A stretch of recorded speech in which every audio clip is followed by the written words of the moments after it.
always plug in your microphone, okay? Always plug in your microphone. I did a whole great video on blues trick number 3. Went to go look at it. Terrible audio. Microphone. Okay, here we go.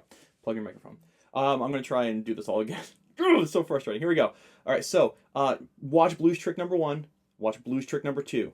I'm referencing those 2 videos. So if you haven't done that, just stop. Go there. Trust me. All right, so anyway, here we go.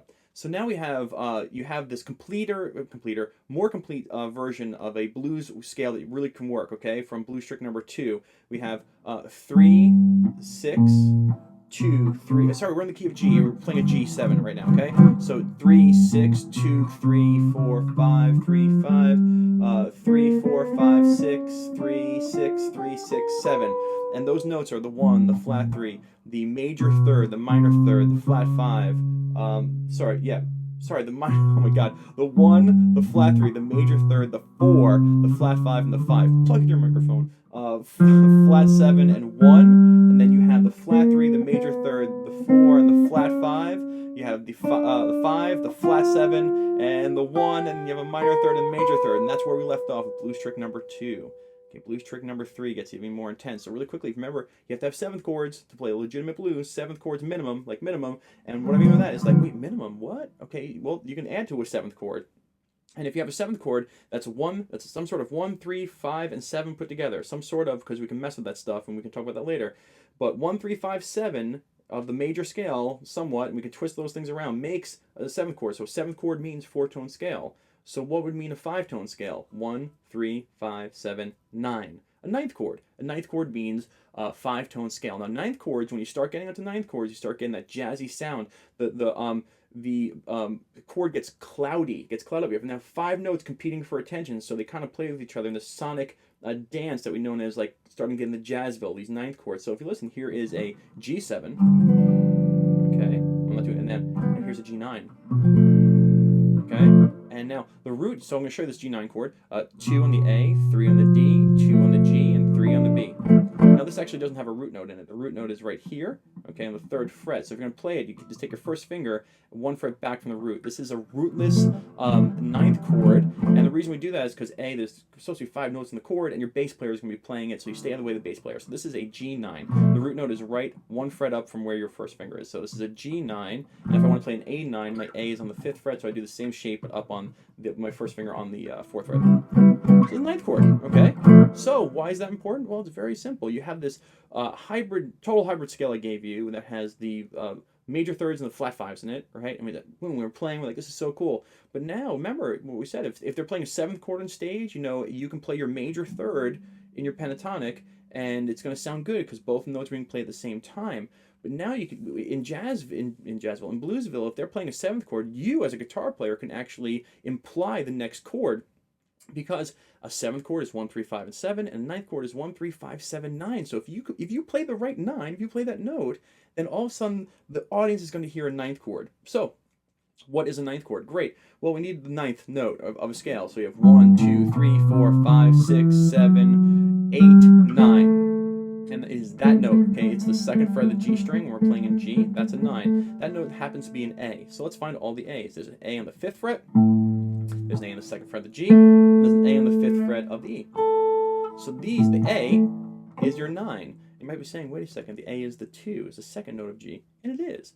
But this is note number 1, note number 2. And if we need a 9, we need it 1, 2, 3, 4, 5, 6, 7, 8, 9. We need the higher number 2, the one past the octave. And that's the one that's going to flavor it, okay? And that's the one in the 9th chord. You notice, I mean, yeah, well, that's it, 9th chord. 9 and 2 are the same, but we want like 1, 2, 3, 4, 5, 6, 7, 8, 1, or 1, 2, 3, 4, 5, 6, sorry, 1, 2, 3, 4, 5, 6, 7, 1, or 1, 2, 3, 4, 5, 6, 7, 8, 9. Same exact letter name, same exact note, really, but really it's which one. The 2 is the lower one, the 9 is the higher one. So 9th chord. I'll stop talking. 9th chord has that note. So we have now a fret-wise, we have 3, 5, 6, and there's that 2nd.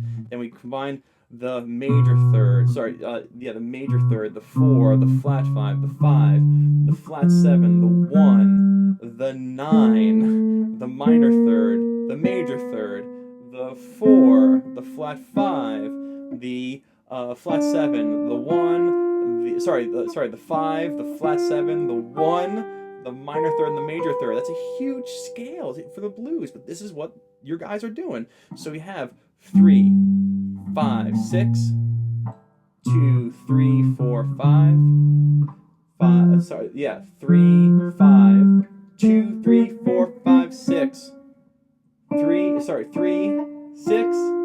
3, 6, 7. Now that's a pentatonic scale with the major thirds of the 7th chord, with the blue note, the flat 5, and now the 9 of the 9th chord, which you can play, and it implies a chord. Look up Stevie Ray Vaughan's Texas Flood, his first riff. There it is. He hits that right there. You'll hear it. You'll see if you look at the tabs. Right there. Hendrix, all the time. Blues guys, all the time. All right, so they do this all the time. So you have that scale shape. Practice that. Now, if you're playing a 7th chord, you can touch that note, and it's called implying the chord. You'll sit and play this chord, and your band's playing this chord, and you add the 9.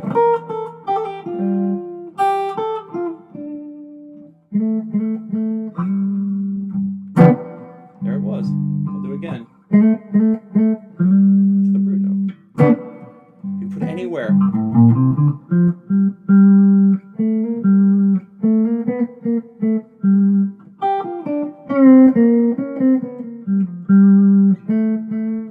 Now, it gets jazzy, okay? When you start touching that 2, you enter Jazzville. The break in jazz really is from 7th chords and 9th chords when you start getting into those chords that really compete with each other.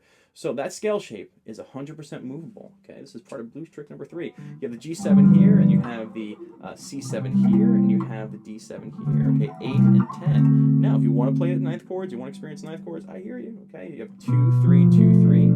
Okay, that's your G7. And you have 7, 8, 7, 8. That's your C7. And then you have 9, 10, 9, 10.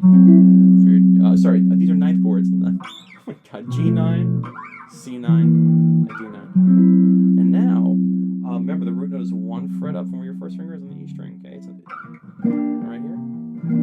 So if I'm playing, I'm just gonna play 7 chords for the blues. But if I'm playing the G here, I can put that scale right here.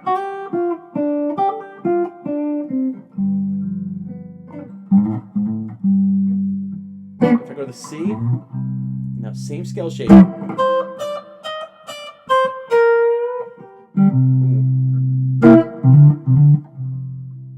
Back to the G.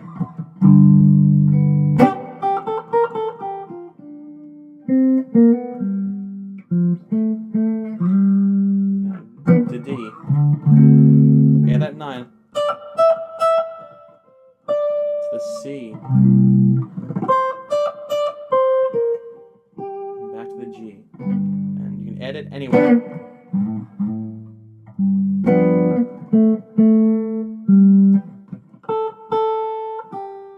Alright, so the recap.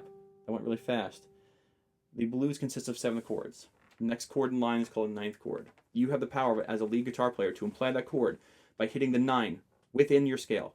Now that you have that scale. The 9 was not in the scales before. You're bringing it in. These are called hybrid scales, okay?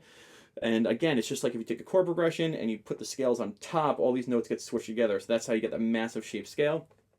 And you can move that scale shape from the G on the 3rd fret to the C on the 8th fret to the D on the 10th fret, and you can have fun as the blues change. So go look up a G 12-bar blues backing track, slow. Have fun. Let me know how it goes. Let me know, please. I love sharing this stuff, and I think this is going to show some of you like some new things. So thanks for listening. Always plug in your microphone.